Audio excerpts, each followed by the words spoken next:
welcome to Good Grief, the podcast dedicated to demystifying and destigmatizing grief with compassion and humor. I'm Nikki. I'm an end-of-life doula and a grief coach in Columbus, Ohio. Today, I have another wonderful interview episode where I had the absolute pleasure of speaking with Bekah from the Yooman podcast. And I will link her show in the show notes. We do talk about it briefly at the end, but definitely check it out. Her podcast has become one of my, top 5 or so. I really enjoy. I had the absolute pleasure of being one of her first guests, getting her started, and she's really taken off. So Bekah, thank you so much for sharing your story.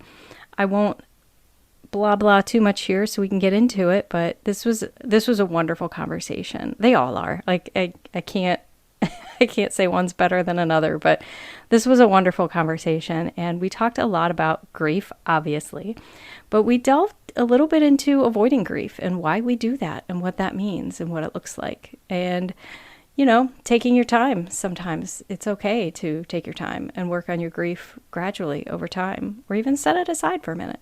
But enough of all that. Let's dive right in and listen to Bekah from the Yooman podcast. Thank you, everybody, for tuning in this week. I'm happy to have a very special guest with us. I have Bekah from the Yooman podcast. I had the great honor of being one of the first guests on her podcast. So, Bekah, I'm going to go ahead and just let you introduce yourself and tell us a little bit about why you're here. Yeah, thank you. It's fun. It's fun to be here, and I'm so happy I got the chance to come on. Yes, like I said, my name's Bekah, and I live outside Dallas, Texas.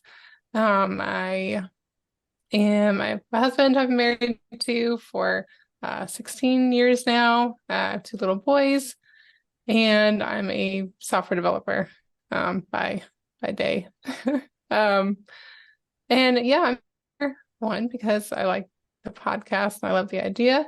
And 2, because I want to talk about someone that I lost back in 2015. It's just been just a weird thing ever since. And so I thought it'd be fun to kind of share the journey and what we went through.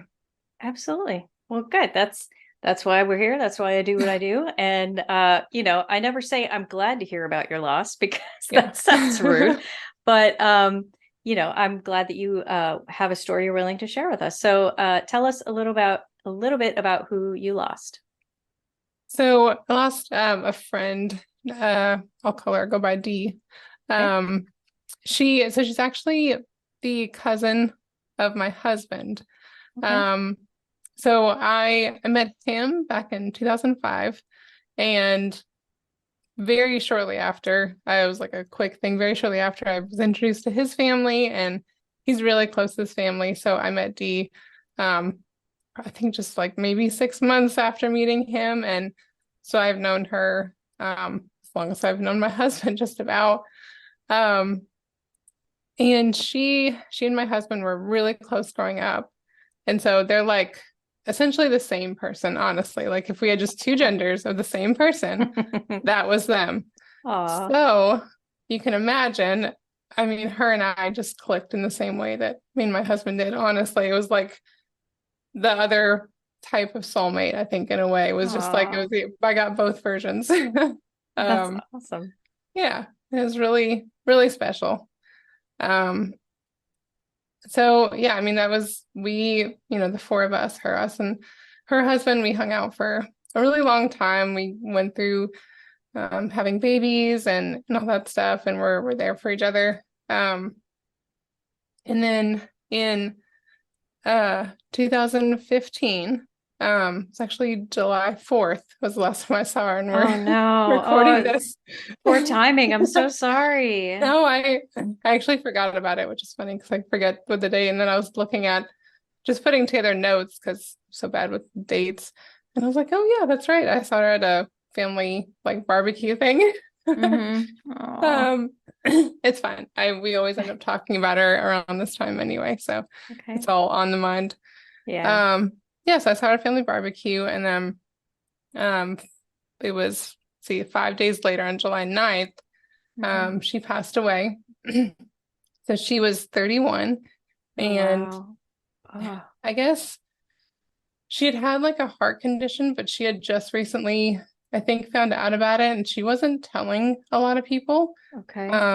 She didn't tell it, a lot of details, just kind of private. So, I had known if she had gone to like get some tests done or things like that, but I didn't know any details. So basically her husband had come home to take their older daughter out for lunch because she was, I think, like maybe 5 or 6, and then left there. I know I feel awful telling sad stories, honestly, because it's like just general sad story, and I'm so sorry to put this on you and the listener because it's that's so what this sad. whole podcast is about, though. So it's okay. I know. It's like, all right, we're diving right in to just a sad thing. Yeah. Yeah. So, and then he left their baby. She was, I think, around 1 or maybe under 1, but back with her. They went to have lunch, and when he came back, she was gone. Oh. And he found her and tried, everything, but she was gone. So I found out maybe like an hour later, kind of made its way through, the phone channels and everything. My husband called to tell me, and I was staying at home with my 2 boys at that time. And it's one of those things where I was just like cleaning up from lunch. I just fed the boys lunch, and, I was like cleaning the kitchen and probably, yelling at them to pick up their toys or quit hitting each other. And then you just get this call, and he said, like, something's wrong with G, something happened. And I was like, all right, well, yeah, let's get to the hospital. We'll start driving. Yeah. And it was like, he's like, no, like, no, like that. And I was like, what? And I don't know. Yeah, that I think I genuinely had like a whole mental breakdown at that moment for the next several years, honestly, because it was just I don't know. Yeah, the thing of just being and doing such a normal thing, and then you kind of get that call, and it's not even that it's happening, it's that it already happened. Yeah. And you've moved on, you've done things since that moment. Yeah. Doing the dishes or something, Yeah, those unexpected and sudden losses are obviously more traumatic. And I won't say they're harder or easier than any loss is hard, right? But like I just remember there was a comedian, it may have been Patton Oswalt, who did a joke about ringtones, and he was like, you think it's hilarious to make these like a fart is your ringtone, and then one day you're like, haha, my phone's farting, and somebody's calling to tell you your mom died. So I had a silly ringtone for my mom. Every time she calls me, it's a soundbite from Family Guy, Stewie going, "Mom, mom, mom," over and over again. And my mom called me one night in 2015, same year, and I'm just kind of giggling at the ringtone. And she was calling to tell me that my brother had died. And I was like, God. I'm that joke in this guy. I mean, I didn't think that right away because obviously I had more. But yeah, and same thing. It's like I was watching a movie. I was just hanging out, chilling at home, watching a movie, getting ready for Memorial Day.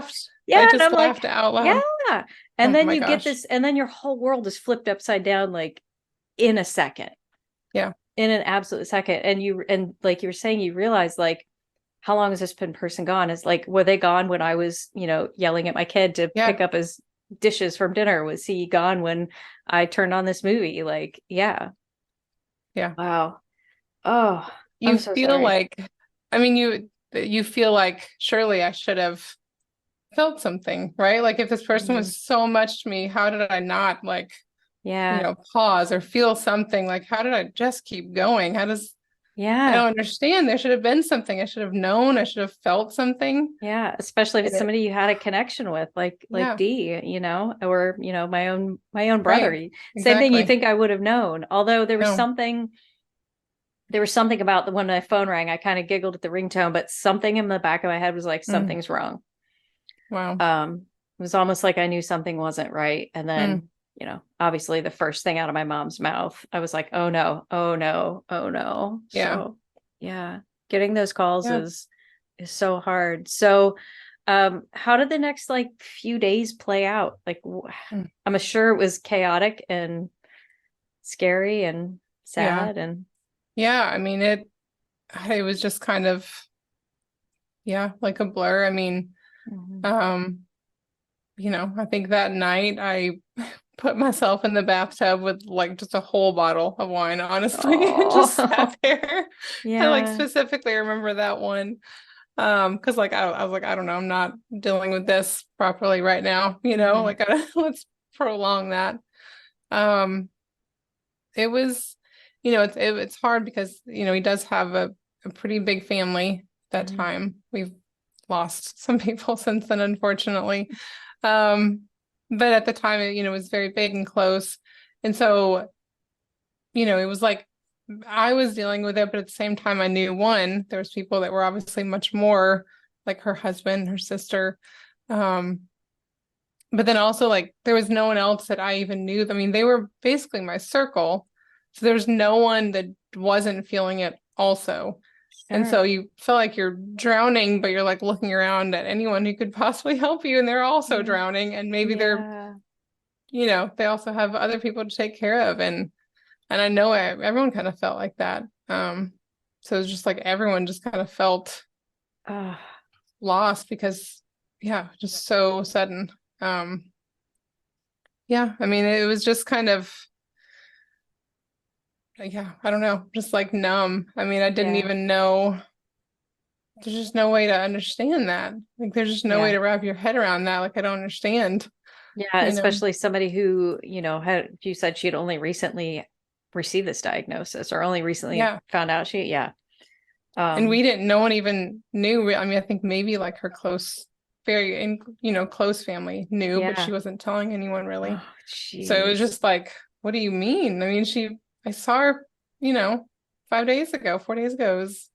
She was fine. Hmm. Um, yeah. And I think honestly, my husband and I, after that, because both of us were, so impacted by it, like I said, he was really close with her too. So it was just like a thing. And then we both just had nowhere to like put everything. And so of course, like you put it out on the person right next to you. And Yeah. honestly, those next like 2 years were yeah, just really hard on our marriage because we wanted Hmm. to like help each other, but we were both so like, just what do I do with all this stuff? And then we were just Yeah.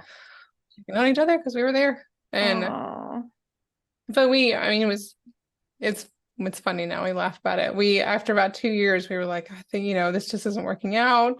We're just like, we're angry. We're so angry with each other. I hmm. think it's best we just split up, and we talked about it, and it was very like formal. And we were like, yeah, we're doing this. And I moved out for 2 days, Oh, and wow. we both were like, nope, that's not how Oh, to deal with it. Like, yeah. nope, that was not the thing. So then and I think that was kind of the thing that like almost jarred us. And we are like, all right, we let this like grief like just take control of us, and Yeah. enough that we were like, I don't want to, because I think in a way it was like when I talk with you about her, it's so close that I don't know, it was just too painful to kind of be Yeah. that close. So but thankfully we immediately realized that that wasn't the right way. And so I think after Yeah. that we were like, all right, let's not let this, she would hate if we let Yeah. her get between us. Oh my gosh, Um, yeah. So yeah, I mean, I think at that point, I don't know, we didn't necessarily resolve it or anything, but we were able to kind of like, all right, let's just not let it affect us at least. Yeah. Which Yeah. was close. I mean, I was gone. It was like, yeah, I'm totally moving out. And then Hmm. we texted each other the whole 2 days, and we're like, this was Oh. just the wrong decision. Oh. Well, But I'm you do glad crazy you things. guys discovered it was the wrong Yeah. choice and you're okay now. Yeah, But you hear so many stories of that not being the case, I know. when there's a significant loss and couples just don't know what to do with that grief and it impacts their marriage. So my same year my brother passed away, my husband's mom passed away Oh, unexpectedly. no. So yeah. So God. she died in January and my brother died in May. So it was Mm. just like, And my brother had been in and out of the hospital. He was up at the Cleveland Clinic when that happened. And my brother, God bless him, called me just to tell me how sorry he was that this was happening and, if he could do anything. And I'm like, you got your own stuff going on, Yeah. dude. It's okay. But then just having those two losses back to back for Yeah. both of us, and yeah, they were separate families. She was still my mother-in-law and he was still her Right. brother-in-law. It's not Yeah. like, yeah. Yeah. And we've grieved differently. We all do. Everybody does. But I'm one of Mhm. those people that just kind of keeps it to myself, which is not always the best thing. But then Yeah. it bubbles up later. And it was like probably 5 years after he died that I finally started grieving. Yeah. And it got real Yeah. bad for a while. So, yeah. Yeah. Yeah. Jeez. Guess you have to kind of, I don't know, just put it off until you're ready or something. Just Yeah. kind of lock it up until you're Yeah. prepared. Yeah. And it was weird because we were still like obviously reeling from my husband's mom's passing. And then this happened. And I was still like, Yeah. I didn't know what to do with myself because I'm like, well, he's still grieving and I feel like I should be there for him. But I'm like, Jesus, I just lost my brother. Yeah. And Yeah. I didn't know like what to think or what to do with myself. So, And it's almost like you can't, I know I didn't want to like dump on him at all. Cause I'm yeah. like, I mean, for God's sakes, they grew up together. So he Yeah. kind of, and I know he felt the same way, honestly, for me. He's like, well, I don't like you guys were closer as like Yeah. grown friends, and that's unique too. And so you're like, I don't know, I feel awful telling you that I'm Mhm. sad because I Yeah. know you're Yeah. super sad too. Yeah. Oh my gosh. I know. Well, and yeah, I'm sure, I don't know. We've talked about it some, but I don't know if he ever felt that way about like if he was having a hard day grieving and didn't want to talk to me about it because my brother had just passed and like, I don't know, but I know there were times where I felt like he was having a rough day, but I didn't know Yeah. how to react to that because I was still, yeah. Anyway. Yeah. I know. So how did your kids handle this? How old were they at the Thankfully, time? yeah. So thankfully they were really young. Okay. They were they like 1.5, no, two, almost two, and then 4. So they were still really little.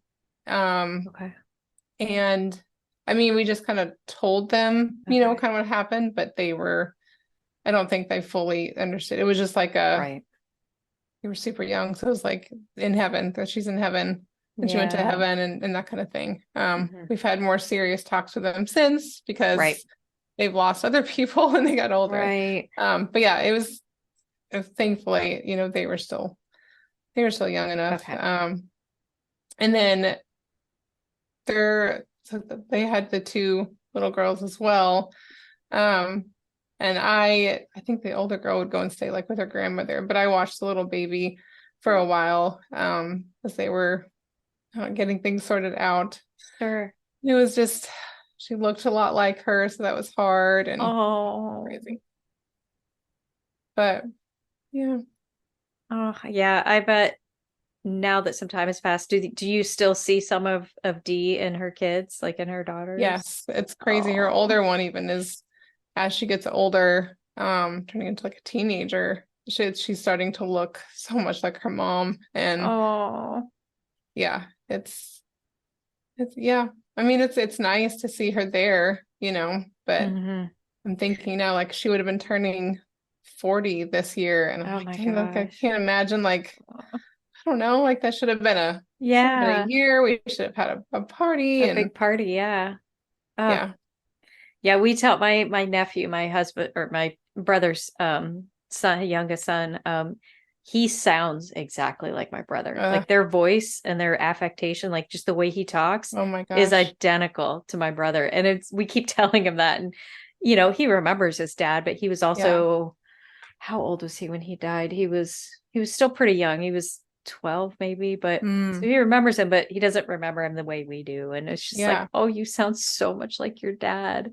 And it's hard, but it's also like reassuring. We're like, okay, some of him is still there and still alive and his kids. So yeah, it is. Wow. So how has your grief changed, or because grief changes over time, and it's been what, 7-8 years now at this point. So how has this changed? I'm assuming it still affects you and you still feel it. I would. Yeah. It's weird. I feel like this is the one that like the one kind of grief, or I guess, that I haven't really processed. I don't know um where I where I am on it. I feel like, I mean, I definitely grieved a lot in the beginning, of course, but Mm-hmm. um it's still the one that I don't know, I don't feel like I've processed. Right. And I feel like I'm stuck somewhere and I don't really know where. Right. Um so we used to, live at certain points. We lived several hours away from her. And so we would just see each other at like family events or things like that, especially with all kids and everything. And so I feel like a lot of times I'm just kind of pretending that like I haven't seen her in a while, or that we've missed each other at family functions, Yeah. as opposed to, I don't really think about her being gone. I just been like, oh yeah, I haven't seen her in a while. I guess Mm-hmm. I'll catch her at the next one. And I don't know. I don't know what um, yeah, so I feel like it's weird because I've had I've lost people since then. I've had Mm-hmm. different loss events. And I'm not saying they're fully resolved, but I feel like I've processed them a little, or done like the like you understand what happened and you're sort of at Mm-hmm. peace in a way. But with her, I don't feel like I've processed it at all. And a lot of times Um, it just feels like I haven't seen her like in a long time or something.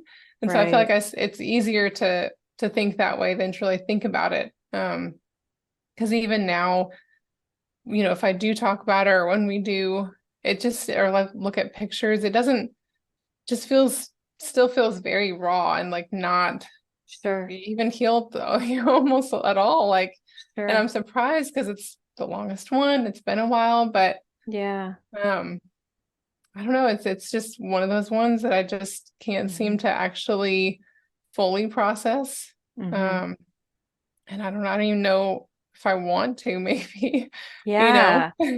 Yeah, it's interesting that you say that. That's something I've dealt with a little bit with myself personally, but also with other people I've worked with in my work as a doula and a grief coach. When somebody says they don't, it's almost like you feel like if you process that grief, you're going to get past it and you will forget Mm, that person. yeah. And holding on to it and not really facing it kind of helps keep them more alive, which Mm, it's not always the case, but it's completely understandable. I've had my own losses that I'm like, I just don't want to work with this because if I accept it, that means they're really gone and they're not coming back. So you I need a know. minute. You're gonna, Oh, I'm sorry. I need to sit with that one. Yeah. Wow. That's a Yeah. funny thing about grief, and that's why so many people avoid it because it feels like if you fully embrace it, that's just you accepting the reality Mm, of it, which you have, but right. it's there's always that part of you that's like it's not real, like you were just saying, I just haven't seen her in a while. Yeah. I And same thing, like I think, oh yeah, I just saw my brother at Christmas last year, but no, that yeah. was Christmas like 9 years ago. It's the last Yeah. time I saw him. Yeah. Yeah. So I'm sorry, I hope I didn't No, open. I think I needed to know that, and even and like realize that is what Mhm. it is. So then maybe it's okay if I just wait until I'm ready to admit that, and maybe I Absolutely. never will be. I don't know. But I I don't think oh I realized why, and it helps to know why yeah. I was stuck, I guess. Well, I mean, I say this all the time, grief is love, because if you didn't Mm, love whatever the loss was, you wouldn't grieve it. So right. it's a way of loving, the Mm, person or the thing that you lost. So grief is not bad. yeah. Grief is good. It's our expression of love for something that is no longer in our lives, something Mm, or someone. So don't feel bad yeah. about it at all, at all. Um Yeah. so let's see, where was I? Kind of lost my train. That's okay. Um, what are your favorite memories of D? Um, Talk about something happy. yeah, I know.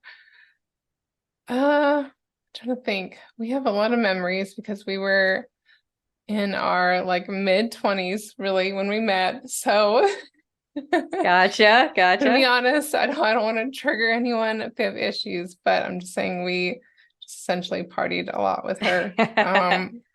She and I could outdrink a lot of other people around us together. I know there was a bachelorette party we threw for her sister at one point, and we were the last people to go, saying we were cleaning up, and our husbands walked in on us just straight from the bottles, and they're like, "No, you have to stop." They're like, "There's no one else here. Everyone's gone." Yeah, and I think we went home and ate chips on her kitchen floor, and they were the best chips I'd ever had in my life. And that's the one memory I think of all the time, was just being so, I don't know, just so carefree when we were together. I think. Yeah, absolutely. Just, someone who could let you really be yourself and not feel silly, Oh, yeah. Those Absolutely. are hard to find. Absolutely. And I feel like that's even harder as we get older. Like people talk about, it's hard to find friends, and it's hard to have real close friends when you're, in your 30s and 40s, 50s. And, it's different. It's definitely different. So having those memories and having somebody that was in your life at that time, that's very special. Yeah. That's wonderful. Yeah. Is there anything you do today to honor Dee? Do you guys ever do any type of, and no pressure if you don't, it's okay, no shame or anything, but do you ever do you celebrate her birthday or, Yeah, especially around her birthday or different events. I think a lot of times it's usually in the summer, anytime we get together as a family, it'll just end up to talking about her, and we'll just end up sharing memories and everything. I was checking today actually though, and which is such a nice thing that we have these, but her Facebook is still very active. That's awesome. So you'll see so many posts so far back, people just telling her they thought about her that day, or wishing her happy birthday, or just different things. There's always posts on her birthday every year. And I think me and my husband do this, which is kind of funny. We never talked about it. We just ended up doing it, but we both talk about her still in present tense, which is probably one of those things about not letting it go, but we still say she likes this, or oh, Danley's, whatever. So there's nothing wrong with that. Yeah. I don't think so anyway. So I don't know. Yeah, just talking about her, that thing. If you could go back and relive one day with her, what would you do? I think just one of the a normal a Friday night when we would go over to their house, and she would cook. She could make one thing really well, and because she was still young and learning, so she would cook for us that one thing, and then we would just be hanging out at our house late at night. The kids would go to sleep there, and just one of those nights. Yeah. Sometimes those just normal everyday type days are by far the best. They're the ones that I feel like those are the ones you remember. Yeah. So what if she were, suddenly right in the room with you, what do you think she would say about, you doing this podcast and what you've said about her? She would be so embarrassed. I kind of had a feeling that's why I asked that, because I would feel the same way. I'd be like, why are you, stop? But I think she would secretly though, she would love hearing it, because she would love the actual people talking so good about her. But that's what she would say, is oh my gosh, don't do that. But then she'd be listening, and also tell them it was really pretty. So that's amazing. I kind of feel like that's how I would react to oh my God, stop. Why are you talking about me? But they're talking about this thing, nice things. Yeah. Everybody likes that. So, well, and I feel like just you sharing her story is a beautiful way to honor her, and a beautiful way to keep her alive and keep her with you and in your heart. So, and now this will be out there for the world, and you'll have this forever to kind of keep and be able to honor her. Yeah. Okay. Thank you for letting me do that. Absolutely. So if you've listened to my podcast, at the end of every episode, I have a little tradition where I pull a card from the death deck. The death deck. So I'm going to pull one at random, and I'll let you answer. I'll let me answer. And I have the veto power if I've read it or if it's a dumb question. So Oh man, this one might be a little heavy, but we'll go with it. Okay, let's try it. We're good.